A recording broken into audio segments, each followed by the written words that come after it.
আমাদের গল্প শুরু হয় অ্যালভেরা, তার মা এবং বোনের সাথে, যারা নিজেদের বাড়ি ছেড়ে অন্য এক রাজ্যে পাড়ি জমাচ্ছে। অ্যালভেরা ভীষণ খুশি, কারণ সে সেখানকার রাজপুত্র জুলিয়ানের কবিতা ভালোবাসে এবং তাকে বিয়ে করার স্বপ্ন দেখে। খুব শীঘ্রই তারা নতুন রাজ্যে পৌঁছায় এবং এক বৃদ্ধের সাথে দেখা করে, যার সাথে অ্যালভেরার মা বিয়ে করার কথা। এই বৃদ্ধের একটি মেয়ে ছিল, অ্যাগনেস, যে অ্যালভেরা এবং তার বোনের চেয়েও অনেক বেশি সুন্দরী ছিল। সবাই এই বিয়েতে বেশ খুশি মনে হচ্ছিল, কিন্তু এই আনন্দ বেশি দিন টিকল না। দুদিন পরই অ্যাগনেসের বাবা হৃদরোগে আক্রান্ত হয়ে মারা যান।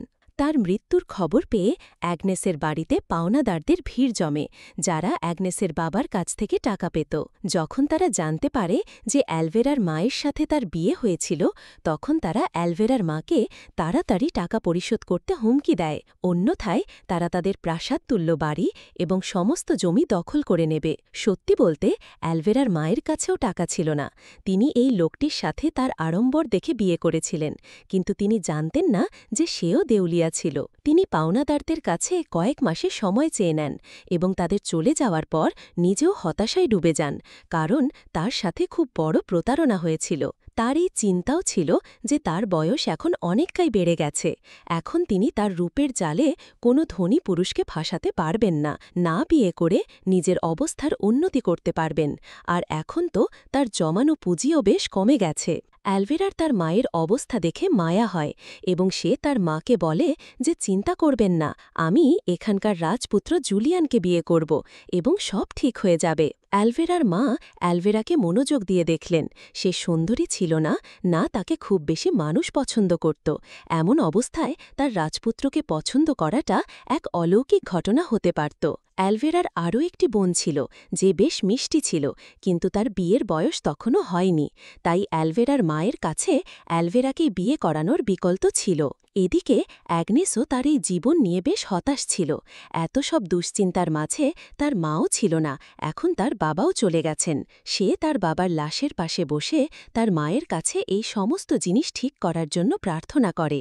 যাই হোক, কয়েকদিন কেটে যায় এবং এই পুরো রাজ্যে রাজকীয় উজির একটি রাজকীয় বার্তা নিয়ে আসে, যা রাজ্যের রাজার পক্ষ থেকে ছিল, যাতে বলা হচ্ছিল যে রাজপুত্র জুলিয়ানের বিয়ের বয়স হয়ে গেছে।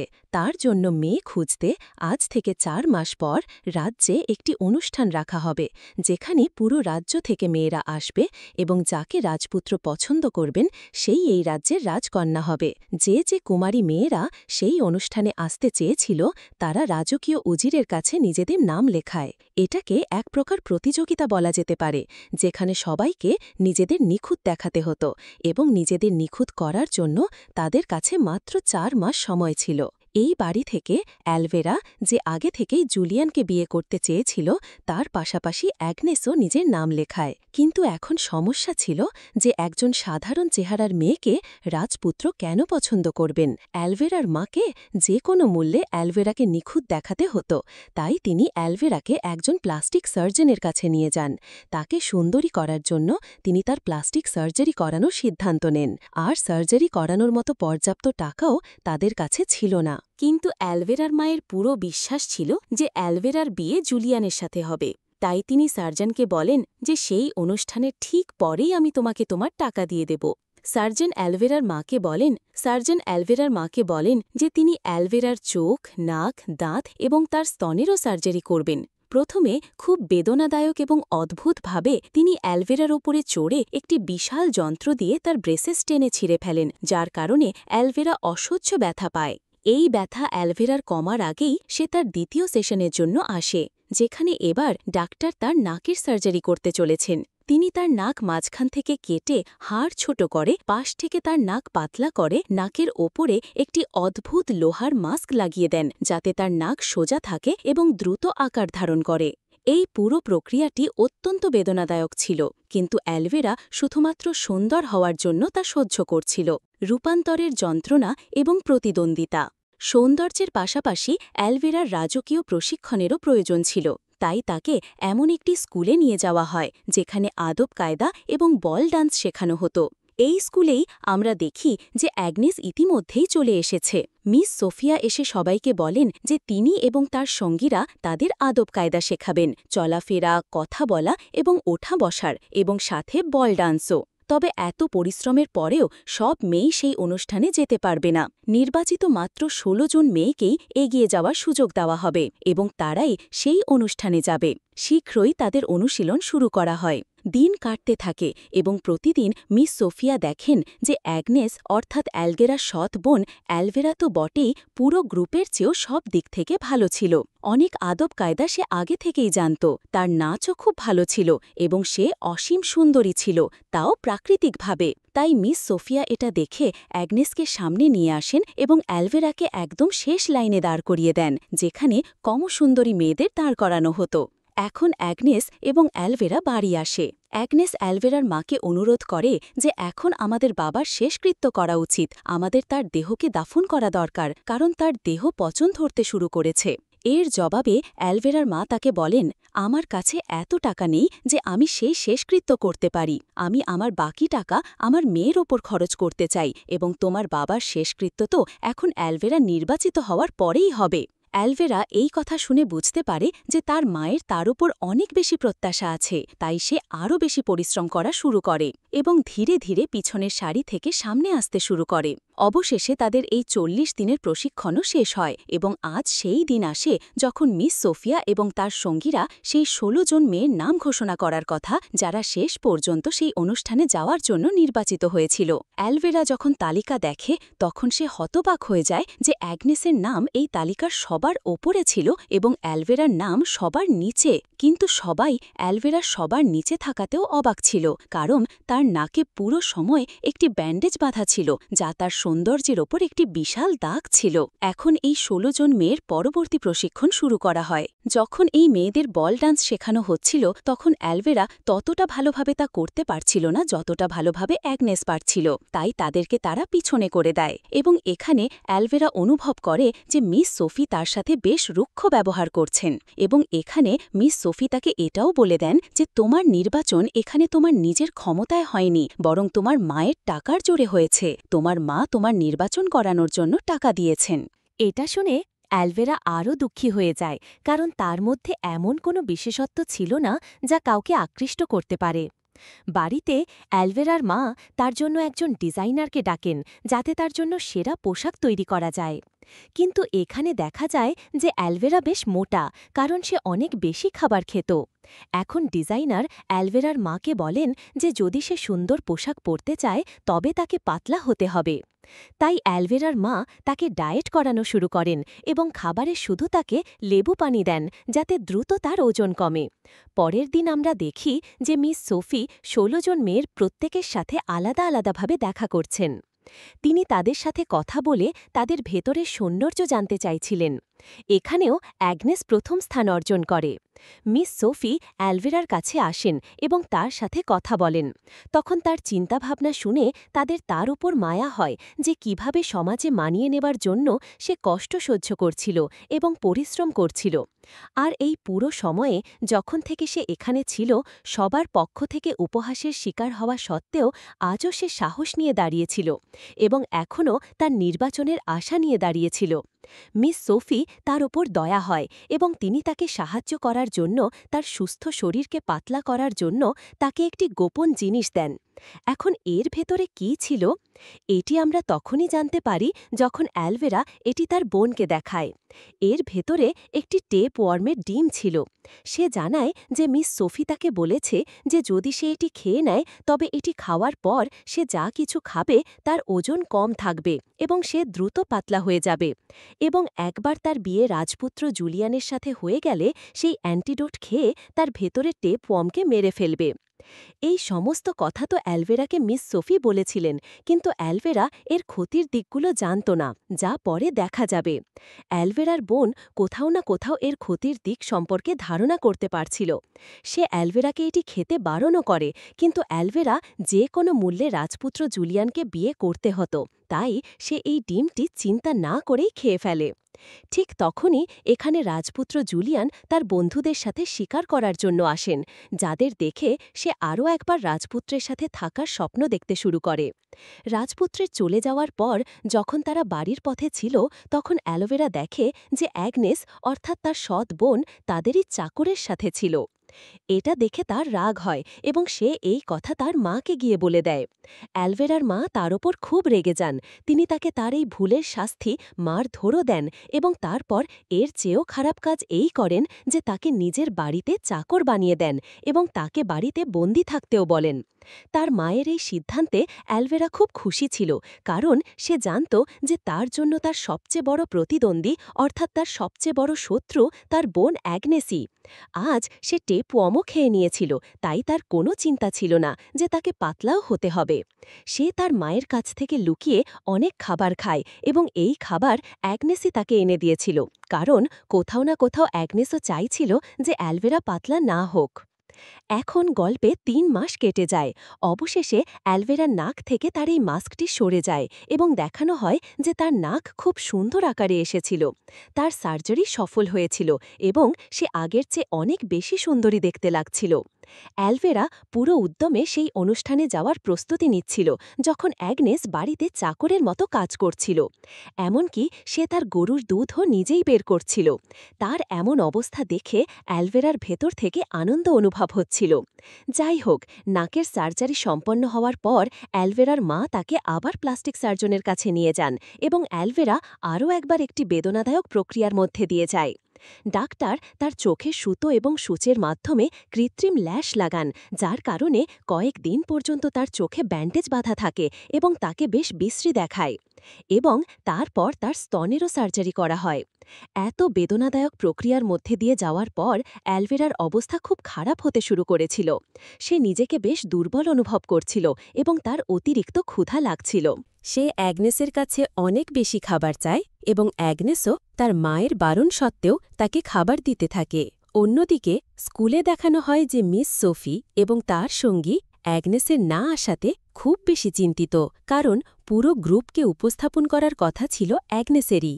যখন তারা অ্যালভেরার মায়ের কাছে অ্যাগনেস সম্পর্কে জিজ্ঞাসা করেন, তখন অ্যালভেরার মা তাদের মিথ্যা বলেন যে অ্যাগনেস তার বাবার মৃত্যুর কারণে খুব বেশি হতাশ এবং সে কোনো কিছুতে আগ্রহ নেওয়া ছেড়ে নিয়েছে। তাই মিস সোফি এখন অ্যাগনেসের জায়গা অ্যালভেরাকে দেন, কারণ এতগুলো সার্জারির পর অ্যালভেরাও এখন অ্যাগনেসের মতো সুন্দরী দেখতে লাগছিল। রাতে আমরা দেখি যে অ্যাগনেস যখন অ্যালভেরার জন্য লুকিয়ে খাবার নিয়ে আসছিল, তখন সে তার চুল বাঁধতে শুরু করে এবং চুল বাঁধতে বাঁধতে তার অনেক চুল ঝরে যেতে শুরু করে। এটা দেখে অ্যালভেরা খুব বেশি চিন্তিত হয়ে পড়ে। এমনটা হচ্ছিল কারণ সে যে টেপওয়ার্ম খেয়েছিল তা তাকে পাতলা রাখার পাশাপাশি তার শরীরের সমস্ত পুষ্টিও খাচ্ছিল, যা চুলকে ঘন ও সুন্দর দেখানোর পাশাপাশি আমাদেরও সুন্দর দেখাতে সাহায্য করে। এখন যেই অ্যালভেরার মা জানতে পারেন যে অ্যালভেরা বল ডান্সের ওপেনিং ডান্সার হয়ে গেছে, অর্থাৎ অ্যাগনেসের জায়গা নিয়েছে, তখন তিনি তার জন্য একটি খুব সুন্দর পোশাক তৈরি করান, যা তাদের আগে তৈরি করা পোশাকের চেয়েও বেশ ভালো ছিল।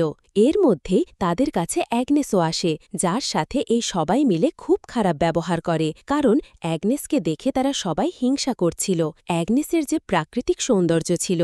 ডিজাইনার যখন অ্যালভেরাকে পোশাক পরাচ্ছিল, তখন সেও জানতে পারে যে অ্যালভেরার চুল ঝরছে, তাই ডিজাইনার অ্যালভেরার জন্য একটি পরচুলাও নিয়ে আসে, যাতে তার এই কদর্যতাও লুকানো যায়। এখানে অ্যাগনেসও এবার সিদ্ধান্ত নিয়েছিল যে সে বল ড্যান্সে অবশ্যই যাবে, তাই সে তার মায়ের বল ড্যান্স বের করে নেয়। এই গাউনটি খুব সুন্দর ছিল এবং মূল্যবানও, কারণ এক সময় অ্যাগনেসের মা এখানকার সবচেয়ে সুন্দরী এবং সবচেয়ে ধনী মহিলা ছিলেন। অ্যালভেরার চোখ যেই তার এই গাউনের ওপর পড়ে, তখন সে হিংসায় পাগল হয়ে যায় এবং ধরে তার পুরো গাউনটি ছিঁড়ে ফেলে। তার গাউন ছিঁড়ে যাওয়ায় অ্যাগনেস সম্পূর্ণভাবে ভেঙে পড়েছিল। সে তার গাউন নিয়ে তার বাবার পচনধরা দেহের পাশে গিয়ে কাঁদতে শুরু করে, কারণ তার কাছে এই বন্দিদশা থেকে বের হওয়ার আর কোনো উপায় ছিল না। তাকে কাঁদতে দেখে এখানে আলোয় তার আসল মায়ের আত্মা আসে, যার তার অবস্থার উপর মায়া হয়েছিল। তিনি তাকে জাদুর জুতো দেন এবং সেই সিন্ডারেলার মতো শর্তগুলো তাকে বলেন যে তুমি এগুলো পরে বল ড্যান্সে যেও।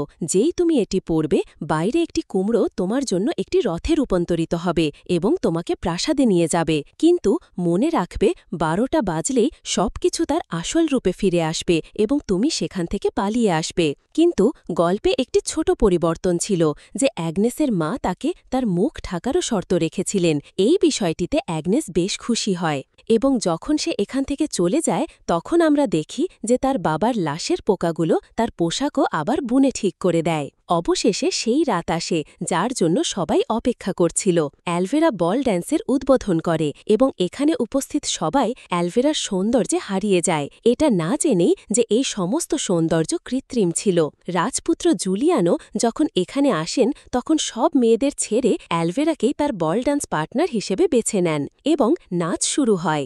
এখন অ্যালভেরা খুব খুশি ছিল, সবকিছু একদম ঠিক চলছিল, কারণ সে যেমনটা ভেবেছিল তেমনই হচ্ছিল, তার পরিশ্রম ফল দিচ্ছিল। কিন্তু এটা ছিল মাত্র কিছু মুহূর্তের জন্য, কারণ কিছুক্ষণের মধ্যেই এখানে একটি মুখোশ পরা সুন্দরী নীল গাউনের মেয়ে আসে, যার চারপাশে এমন জাদুর পরিবেশ ছিল যে অনুষ্ঠানে উপস্থিত সবাই তার দিকে আকৃষ্ট হয়ে যায় এবং অনিচ্ছা সত্ত্বেও রাজপুত্র অ্যালভেরাকে ছেড়ে সেই মেয়েটির কাছে চলে যায়।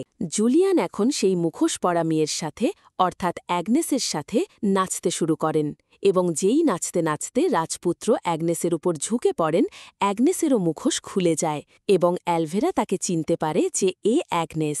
অ্যাগনেস জানত যে অ্যালভেরা এখন কোনো না কোনো সমস্যা তৈরি করবে, তাই সে সব কিছু ছেড়ে এখান থেকে বাইরে পালাতে শুরু করে।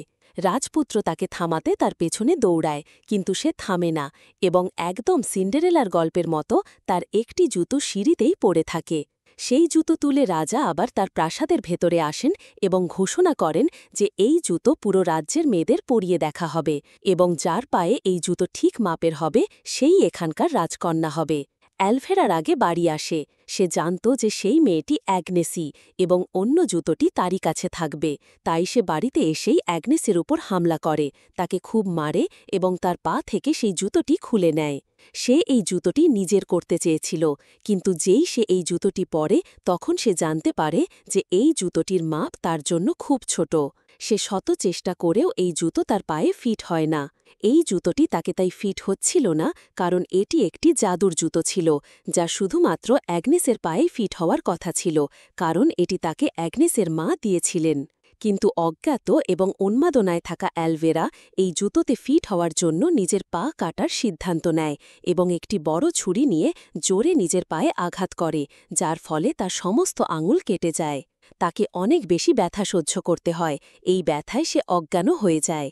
তার এই অবস্থা দেখে এখানে তার মা এবং বোন আসে এবং তার বোনের অ্যালভেরার উপর খুব মায়া হয় যে সে শুধুমাত্র রাজপুত্রকে বিয়ে করার জন্য কত চেষ্টা করেছে, কত কষ্ট সহ্য করেছে। যখন সে অজ্ঞান ছিল তখন তার বোন তার মাকে বলে যে এই সময় অ্যালভেরা ভুল পা কেটেছে, রাজপুত্রের কাছে যে জুতোটি ছিল সেটি অন্য পায়ের ছিল। এই কথা শুনে অ্যালভেরার লোভী মা তার অজ্ঞান অবস্থাতে তার অন্য পা কাটার সিদ্ধান্ত নেন এবং আগের ছুরি নিয়ে তার অন্য পায়ের সমস্ত আঙুলও কেটে দেন। এটা দেখে অ্যালভেরা ধাক্কা খায়, সে তার মাকে বিশ্বাস করতে পারছিল না যে তার মা টাকার এত লোভী হতে পারে যে টাকার জন্য যে কোনো সীমা পর্যন্ত যেতে পারে, এমনকি সে নিজের মেয়েকেও কষ্ট দিতে পারে। সে এই কথা জানতে পারে যে তার মা পাগল। অ্যালভেরা ধর্মর করে সিঁড়ি থেকে নিচে পড়ে যায় এবং খুব বেশি আঘাত পায়। তার মুখ উল্টানো ছিল এবং তার উল্টানো মুখ দিয়ে সে দেখে যে অ্যাগনেস সেই একই গাউন পরে দাঁড়িয়েছিল, যে গাউন সে নিজেই অ্যাগনেসের ছিঁড়েছিল, এবং এখন সেই গাউনটি আগের চেয়ে অনেক বেশি সুন্দর হয়ে গিয়েছিল। এর মধ্যেই এখানে রাজপুত্র জুলিয়ান আসেন এবং সবার কাছে জুতো পরার অনুরোধ করেন। অ্যাগনেস সেই জুতো পরে এবং তার পায়ে সেই জুতো ফিটও হয়ে যায়, যার কারণে রাজপুত্র জুলিয়ান জানতে পারেন যে সেদিন নাচ করা মেয়েটি অ্যাগনেসই ছিল। তিনি তার সাথে বিয়ে করার সিদ্ধান্ত নেন এবং তাকে এখান থেকে নিয়ে যেতে শুরু করেন। এটা দেখে অ্যালভেরা হাউমাউ করে কাঁদতে শুরু করে, তার দুঃখের শেষ ছিল না। সে কত দুঃখ সহ্য করেছে, কত চেষ্টা করেছে, কিন্তু তবুও সে রাজপুত্রকে অর্জন করতে পারেনি। তার অবস্থা দেখে এখানে তার বোন আসে, যার তার ওপর খুব মায়া হচ্ছিল। সে অ্যালভেরাকে দ্রুত সেই অ্যান্টিডোট পান করায়, যা তাকে মিস সোফি দিয়েছিলেন তার ভেতরে টেপওয়ামকে মারার জন্য। এই অ্যান্টিডোট পান করার সাথে সাথেই তার বমি হয়, যার ফলে তার ভেতরে টেপওয়াম বাইরে বের হতে শুরু করে। তার বোন টেনে টেনে এই পুরো টেপওয়ামকে বাইরে বের করে দেয় এবং অ্যালভেরার অবস্থা আগের চেয়ে কিছুটা ভালো হয়ে যায়। যার পর অ্যালভেরার বোন অ্যালভেরাকে মোটা কাপড় পরিয়ে তার সাথে এখান থেকে পালাতে বলে, কারণ সে জানত যে তার মা টাকার পেছনে পাগল এবং এমন অবস্থায় সে তাদের ক্ষতিও করতে পারে। নিজেদের বাঁচানোর জন্য এই দুই বোন তাদের মাকে ছেড়ে এখান থেকে পালিয়ে যায়, যাতে তারা তাদের বাকি জীবন সহজে কাটাতে পারে এবং তাদের লোভী মায়ের প্ররোচনায় এসে অ্যালভেরার মতো আর বেশি ভুল কাজ না করে। তাদের সেই প্রাসাদ থেকে দূরে যেতে দেখাই এই গল্প এখানেই শেষ হয়ে যায়।